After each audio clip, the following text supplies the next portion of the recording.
thank you again so much for being here. I guess I forgot to mention, let's keep in mind all those affected with the storms. We're knocking on wood real hard to make sure our power doesn't go out, because if it just looks wet outside, it seems like our power loses or goes away for a little while. But let's keep everybody in mind as we go through the next couple of days. Hopefully the aftermath, this is not going to be terrible or bad. All right, so we have been, of course, looking at this last week of the earthly ministry of Jesus. We went through, through all of the horrible things he had to endure. And now, as we turn our attention from the cross to the next 2 days, or next 3 days, we focus on his burial and resurrection. We already spent some time looking at the burial. Just a couple other thoughts I wanted to put out there before we move on to Sunday. But as we were here last week, we talked about Jesus being put in the tomb, and then the Pharisees then coming behind because they knew what he taught about his resurrection, about a rising third day. They set the seal on the tomb to make it secure, and they also put a detachment of soldiers there as well. And so that's what we looked at last week. Okay, and then as we close this segment out, we go into this last part here. Jesus says now, as he's coming near the end, we get to John 19. You remember what John 19 states? There's several statements that John records for, 7 statements that Jesus makes. And in John 19 and verse 30, right before he dies, what's his last statement according to John? It is finished. That's a short sentence, right? But it has so many implications to it. Well, what does he mean by that? What comes to your mind? What do you think he's saying when it is finished? Yes, ma'am. I think you finally got to relinquish his suffering and be back with the Father. So there's 2 elements to what she just said there that I don't want to miss. Number one, it brings to an end his physical suffering. But it also provides opportunity. Now, he's not going to go immediately. He's still got some time. But also that reunion with God is now in the near future for him. And not only that, now is he no longer bearing the burden of the sin, right, where God had to turn away from him. And so there's kind of multiple layers there when you think about the suffering and the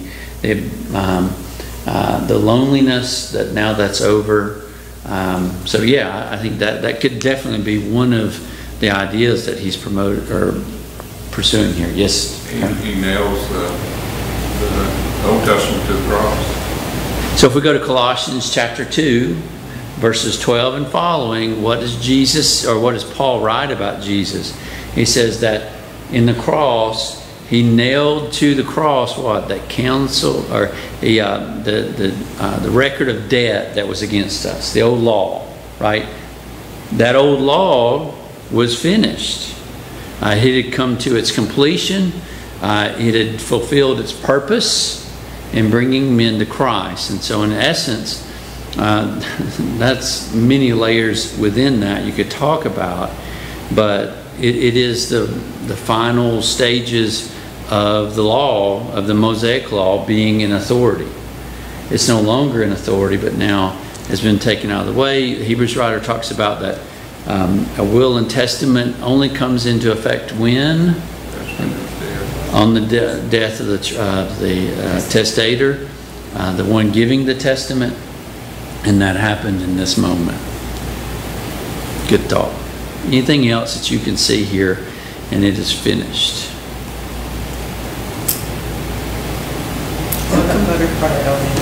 What was that? All that God had required of him. All of his requirement, his work is done. I like that. I want to hold on to that. Hold on to that for just 1 second. I want to come back to that.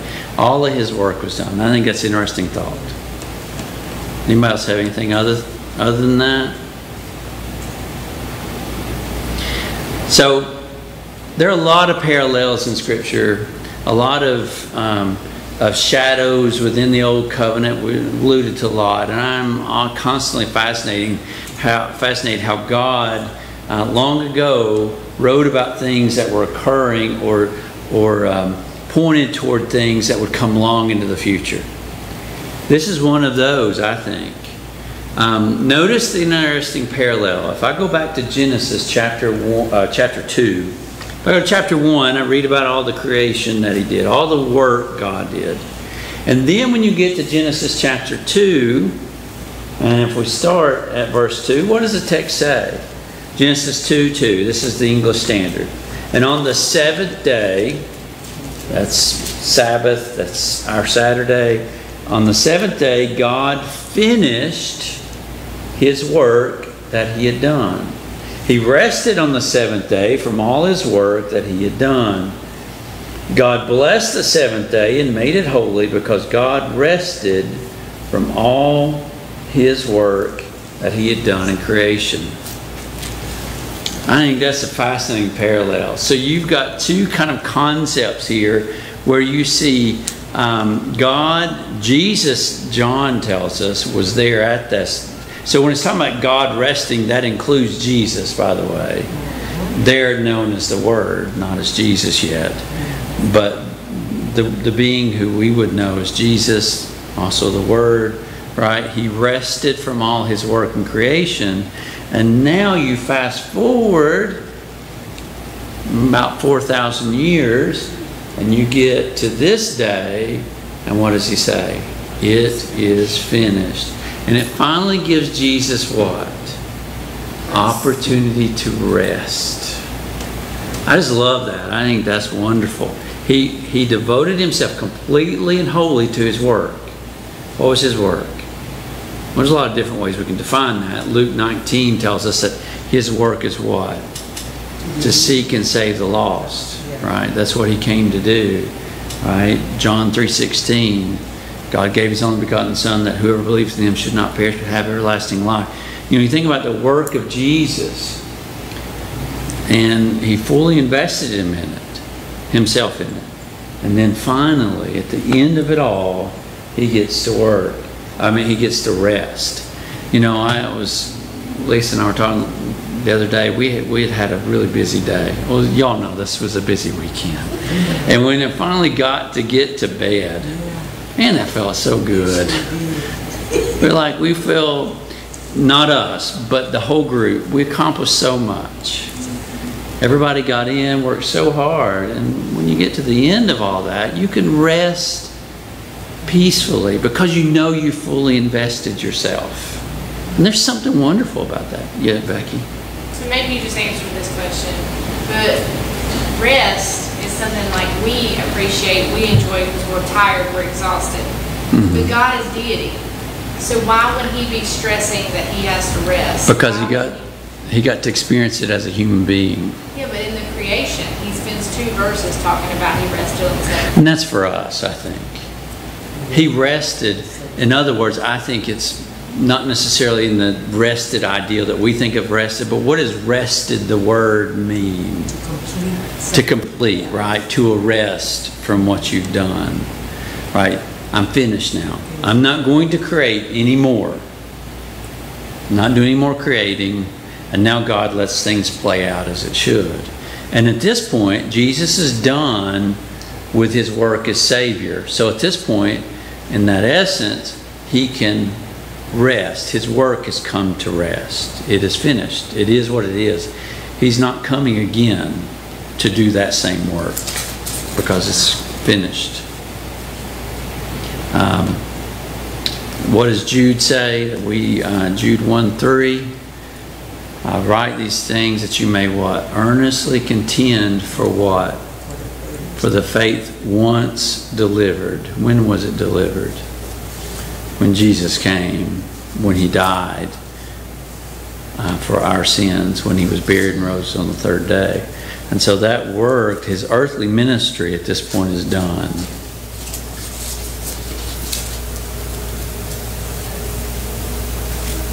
So that means that now we can live with abundance of life. I see it like that. Because of what comes in 3 days, right? So those are my thoughts anyway. I like that concept that he has come to rest. And that's the same rest that awaits for us. What does Paul say to the Thessalonians? I do not want you to be ignorant, brethren, of those who have what? Gone to sleep or died. Right? And he goes on to say that in the resurrection they'll rise first, right? But where are those good brethren? Well, they're in rest, the same as Jesus. All right. So, any other thoughts before we move on? All right. So, Saturday, Sabbath, is a day of rest. That's what Jesus is doing.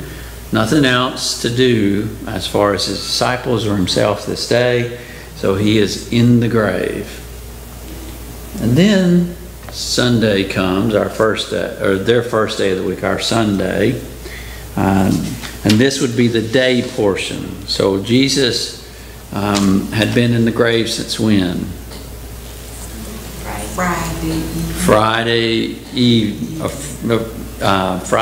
during the day portion, right? That's the day, not Friday evening. That was the day. That was our third. Yeah. So you're in the Friday. He died at sometime around 3 on that Friday. He's been in the grave Friday, all day Saturday, and into Sunday. Now you're on the day part, in the morning, if you're looking at Genesis chapter 1, the morning period, and that's where we are now. Let's go to Matthew 28. Matthew 28. We have a lot to cover here, and we'll go through it as meticulously as we can. So let's go to Matthew 28 and verse 1. You'll note how, so I thought about how to do this. We're going to have to move around a little bit, but I want to read through a couple of these accounts, especially for this portion. So we'll start with Matthew, and we'll note what Matthew has to say, and we'll go to Mark. So Matthew 28:1. Now after the Sabbath, notice how Matthew's making a very deliberate statement. It's after the Sabbath, toward the dawn, so you're in the morning portion, toward the dawn of the first day of the week. Mary Magdalene and the other Mary went to see the tomb. And behold, there was a great earthquake, for an angel of the Lord descended from heaven and came and rolled back the stone and sat on it. His appearance was like lightning, and his clothing white as snow. And for fear of him, the guards trembled and became like dead men. They didn't actually die, they fainted. But the angel said to the women, do not be afraid, for I know that you seek Jesus who was crucified. He is not here, for he is risen, as he said. Come and see the place where he lay. Then go quickly and tell his disciples that he is risen from the dead. And behold, he is going before you to Galilee. There you will see him. See, I have told you. So they departed quickly from the tomb with fear and great joy. Notice the mixture of those two emotions. And ran to tell his disciples. And behold, Jesus met them and said, greetings. And they came up and took hold of his feet and worshipped him. Then Jesus said to them, do not be afraid. Go and tell my brothers to go to Galilee, and there they will see me. So this is Matthew's account. Now, Matthew actually spends probably the least amount of time on this part. And so I want to read him, but we'll note probably more from the other Gospels. But let's talk about the other ones as well. So first, Matthew. So what do we note? What are some things we can note from the text here? So it's the first day of the week. It's Sunday. You also note that it isn't as though the angel quietly comes down, but there is some physical reaction of the earth, right? There's this earthquake as he's moving the stone out of the way. It's interesting, Jesus didn't move the stone, but the angel was sent to do that. Don't know any reason for that other than just that's what it says, right? But from this text, do we know who came? Well, we know Mary Magdalene, but do we know, was there anyone else? Well, it says Mary, the other Mary, but it only gives us two. Were there only two women? Well, if you go to Mark 16, you'll note those were not the only two women to come. If you go to Mark 16 and verse 1, Mark lets us know that it was three women that came, at least three women that came. Mark 16 and verse 1, Mary Magdalene, Mary the mother of James and Joseph, right? I believe that's the other Mary in Matthew 28. And then Salome. Now, who's Salome? Wife of Zebedee. The what? I hear wife of Zebedee. Wife of Zebedee. Who is that, though? How do we know them? What? One of the disciples' mother. Two of the disciples' mom. It's James and John. James and John. This is their mother, Salome. So there, Mark includes three women. If you look at Luke's gospel, Luke actually doesn't give us any of their names. He just says women. But then if you go to John, John notes that it was, he only notes Mary Magdalene. There's another one, and I don't know why I'm missing that.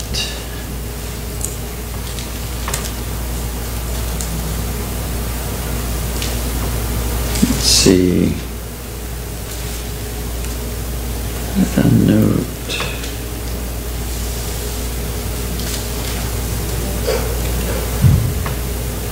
What did I note? I also had Joanna there as well. Maybe that is in Luke. Is that in Luke? Sorry, I didn't record that in my notes.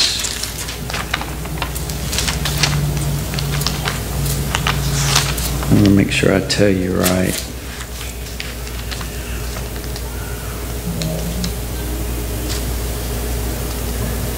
What am I missing? In verse 10 of Luke 24. Does it say Joanna there? Yeah. It was Mary Magdalene and Joanna and Mary the mother of James thank you. and other women that were with them, which told these things unto the apostles. Yeah, so thank you, Becky. I knew I had it there somewhere. So you've got four in Luke's gospel. So you try to pull all these together. So, well, you've got three named in Luke's gospel, but when you total them all up, you have four named women, but then Luke also says there are other women with them. So Luke says there are other women. So when you're looking at that, how do you harmonize all of that? When you've got John only giving us Mary Magdalene, you've got Luke giving us three names, you've got Mark giving us three names, but not the same names, and then you've got Matthew only giving us two names. How do you deal with that? If a skeptic comes to you and says, see, they're different, so it can't be right. How do you harmonize that? How do you deal with that question? Why does the Bible give us all these different lists? It's the same thing that when you talk about Malchus, you don't read it in all four Gospels either. It's only recorded in one Gospel. There's another, conversion. You read a baptism in all of them on every occasion, but you don't read necessarily about confession or repentance and so forth. Okay. The apostles, I don't know how much leeway they had, but obviously it was meant to read all four of them to get a total picture. I mean, if you were going to paint by numbers, some of the numbers weren't going to be in your first palette. You better look over here, finish this thing out. Yeah, so just because they're not in the list doesn't mean they weren't there. Right. So let's say that a few of us go to the beach, and let's say me and Van and Turner and Landon all decide to go. Let's go to the Panthers game, right? I'd go to jeer, I guess, but y'all'd go to cheer. I thought y'all would laugh, but thank you all. Let's say we get back and Landon is talking to Aaliyah and he says, yeah, me and Turner had an awesome time at the game. But then Van goes and he's talking to Miss Lynn. He said, yeah, me and Landon and Brian, well, it was just an awesome time there. Now, would those lists necessarily conflict with one another? Why not? Maybe you had fun with someone but not someone else. Okay, maybe that was it. Maybe you're trying to tell them something, right? You're still talking about the same people. Yeah. Huh? You're still talking about the same people. Yeah, and just because I list one person or two people doesn't mean I'm denying. Now, if I said, if we all four went, and then I said to Lisa, I was like, yeah, Van and Landon, it was just me, Van and Landon, if I can get my head right. We had a great time. That's different, isn't it? Yeah. Because what have I said? You said there wasn't anybody else. I've excluded, right, everybody else because I specified this is the list. So that's the kind of things we have to look for. Does that make sense? And I only bring this up because this is one of those things that a lot of skeptics bring up, and I think it's an unfair attack, but we need to know how to answer it, don't we? And so when you're retelling, let's say something happened on a trip with a group of friends, and you're retelling a story, do you have to tell everybody that went on the trip with you? No. And would you tell the event the same way another person on the trip would tell it? Probably not. And so, how do we handle it then? So we get to this point, and what we do as good students is we look at all four Gospels and we take all of them in, and then we can get a wider understanding of who was actually there. Now, do we know everybody that was there? No, but I can definitively say these four were: Mary Magdalene, Joanna, Mary, the mother of James and Joseph, and Salome. I know those were there, and I also know that there were other women there who are not named. Okay, so how big was the group? I don't even know that. But I know those four, so I can say that with some definitiveness. So they go, and what are they doing? They're going to care for the body, right? They're just doing what you would normally do with someone who's passed away, and how you would treat the body afterwards. They go and they're shocked, and then you get into a discussion of what do they see. This is kind of important as we track through this. So we're trying to lay out the series of events. Stay with me, okay? And stay with the text. So what's the first thing that happens when they go? The first thing they notice is the angels, right? The angels. If you go to Mark's Gospel, I'm sorry, let me give you the right one. Go to Luke's Gospel. If you go to Luke 24, and let's just start at verse 1. I'm going to read down just a little bit. But on the first day of the week at early dawn, that agrees with Matthew, right? They were taking spices they had prepared, and they found the stone rolled away from the tomb. But when they went in, they did not find the body of Jesus. While they were there, while they were perplexed about this, two men, are these two normal men? No, stood by them in dazzling apparel. And it's later on we find out those two men were actually angels. So we have two angels there. They're there. These are the same angels that we see in Matthew 28. who did what to the soldiers? What's happened to the soldiers by this point? They're feared and they're fainted. Yeah, they've fainted. So you can imagine if you're these women, you're walking up on this scene, it's not what you expect to find, and it's kind of chaos. I know Cy gets this a lot when he's going out to scene, but he's kind of expecting that, right? When you walk up on a scene, he knows if I'm getting called, there's a high chance it could be something traumatic. But these women are going up there not expecting that at all. And so if you can look with their eyes for a minute, what do you see? You're looking at the tomb. Number one, you note that the stone has been rolled away. That's a pretty big deal. So those stones rolled away. You also note who's on the ground. The soldiers. Now, we don't even know for sure that they knew soldiers would even be there.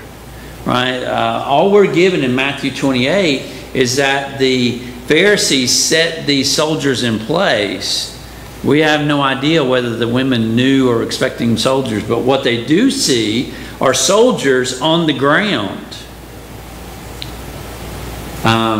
Now, if we're reading Luke, what's the first thing they do? They run into the tomb and the body's gone. And it's when they come back out of the tomb that what? They saw the 2 angels. They see the 2 angels. Now, we know what happened to the soldiers when they saw the 2 angels. They fainted. So what's the first thing the 2 angels say? If you go to Matthew's account, what the angels say is, in Matthew 28, verse 5, do not be afraid. They know there's a good chance fear may overtake them. And so they say, don't be afraid.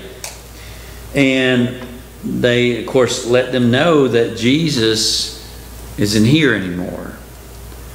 So this is when what happens next is kind of important for us moving forward. But just up to this point, you've got this group of women. They went to the tomb to do things to the body, but then they get there and it's not what they expect, and Jesus is gone. What happens after this? All right, this is when we got to look at every one of them. So if we go back to Matthew, what do the angels tell the women to do? Come see where the Lord. What now? Come see where the Lord. Okay. So, but then after that, what's their instructions to them? Go tell the disciples. They say, go tell the disciples. So their instruction is they need to go tell the disciples to go to Galilee and that Jesus will meet them there. All right, so that's Matthew. Matthew doesn't give us a whole lot. It gives us kind of an overview. If you go to Mark, he's similar. Mark chapter 16 and verse 7. Mark, the angels tell them, tell his disciples and Peter that he's going before you to Galilee. Very similar instruction. So they're told to go back and to tell the men. All right. Let's see. Anything else on that? Okay, so this is when things maybe can get confusing, and this takes a little time to study this. All right, so what exactly occurs afterwards? When you look at the 3 synoptic gospels, Matthew, Mark, and Luke, they're not real definitive in the actions that follow. John actually is more definitive at this point. So if you go to John chapter 20, and let's go there. And John clues us into kind of what happened next.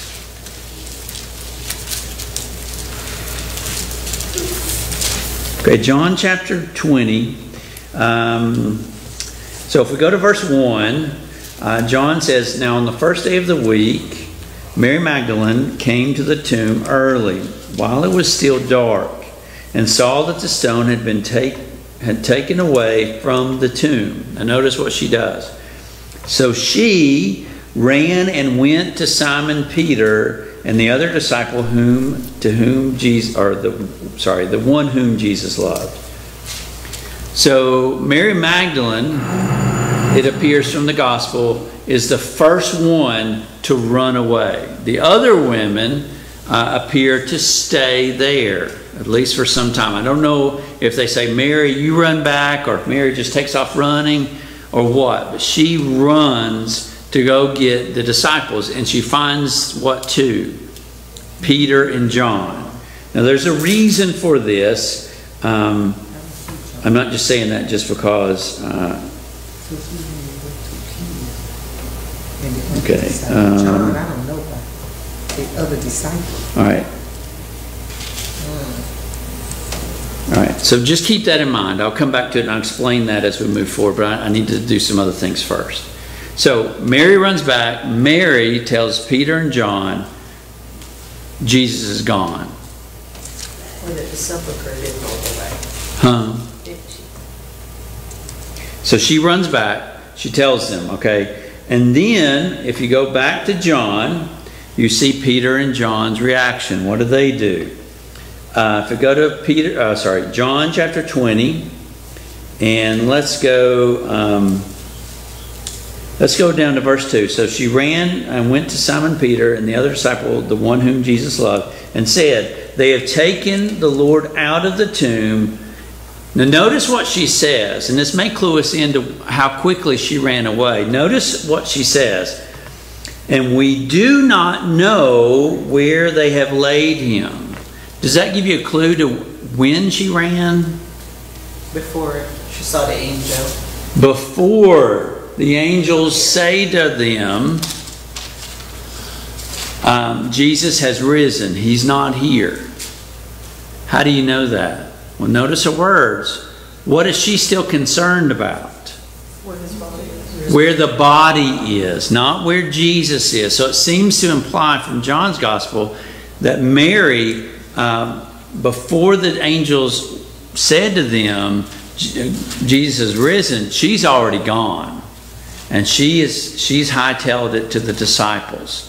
And it's the other group of women who stay there and hear that he's risen. So just kind of important. So, so she tells Peter and John, verse 3. So this is Peter's response. "So Peter went out with the other disciple, and they were running toward the tomb. Both of them were running together." But I love this. "But the other disciple outran Peter and reached the tomb first." All right, so you've got Peter and John. Now, the reason I say this is John is because in John's gospel, this is the way he refers to himself over and over again, the one whom Jesus loved. He never identifies himself by name. Just want to say that. So John outruns Peter to the tomb. But you notice that John stops. He doesn't go down in. Verse 5 says, "And stooping to look in, he saw the linen clothes lying there, but he did not go in. Then Simon Peter came, following him, and went into the tomb. He saw the linen clothes lying there, and the face cloth which had been on Jesus' head, not lying with the linen cloths, but folded up in a place by itself. Then the other disciple who had reached the tomb first also went in, and he saw and believed.